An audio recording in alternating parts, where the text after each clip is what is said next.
السلام علیکم، welcome to my channel. آج کی اس ویڈیو میں آپ کو رمضان المبارک کے مہینے میں لڑی جانے والی مسلمانوں کی اہم جنگوں کے بارے میں بتاؤں گا۔ تو شروع کرتے ہیں اپنی آج کی ویڈیو۔ رمضان المبارک کے مہینے میں اگر اسلامی جنگوں کا ذکر کیا جائے تو سب سے پہلے غزوہ بدر کا نام یاد آتا ہے۔ غزوہ بدر 13 مارچ 624 بمطابق 2 ہجری مشرکین مکہ کے ساتھ یہ پہلی اسلامی جنگ لڑی گئی۔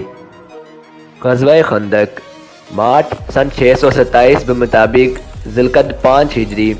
قریش تو جنگ کے لیے شوال میں پہنچے، لیکن مسلمان خندق رمضان کے مہینے میں کھودتے رہے، جو 3 سے 4 ہفتوں میں مکمل ہوئی۔ غزوہ تبوک اکتوبر سن 630 بمطابق 9 ہجری۔ مسلمانوں کو اطلاع ملی کہ شام کے مسیحی ہرقل کی مدد سے مدینے پر حملہ کرنے کی تیاریاں کر رہے ہیں۔ تبوک کے مقام پر پہنچ کر مسلمانوں کو معلوم ہوا کہ حملے کی خبر غلط تھی۔ رہوڈس کی فتح سن 654 میں امیر معاویہ کی افواج نے رہوڈس کو فتح کیا۔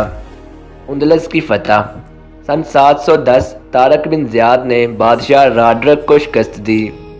جنگ عسقلان 12 اگست سن 1099 بمطابق 22 رمضان صلیبی جنگوں نے فاطمی خلافت کو شکست دی۔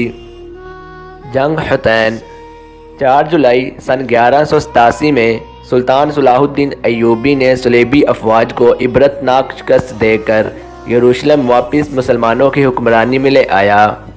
جنگ عین جالوت سن 1260 میں مسلمانوں نے گلیل میں منگولوں کی پوری فوج کو تباہ کر دیا۔ اس میں مسلمانوں کو فتح تو ملی، لیکن 12,000 سے زائد جانیں بھی ضائع کر دی۔ شمالی یمن میں خانہ جنگی یہ جنگ سن 1962 سے سن 1970 کے 9 رمضان تک جاری رہی۔ تو یہ تھی میری آج کی ویڈیو، جس میں نے آپ کو رمضان المبارک کے مہینے میں لڑی جانے والی مسلمانوں کی جنگوں کے بارے میں بتایا۔ ویسے تو مسلمانوں نے بہت اور کئی ساری جنگیں لڑی، لیکن اس ویڈیو میں نے آپ کو صرف رمضان المبارک کے مہینے میں لڑی جانے والی جنگوں کے بارے میں بتایا۔ اگر آپ کو یہ ویڈیو اچھی لگی ہو تو لائک، شیئر اور کمنٹ کرنا نہ بھولیے گا۔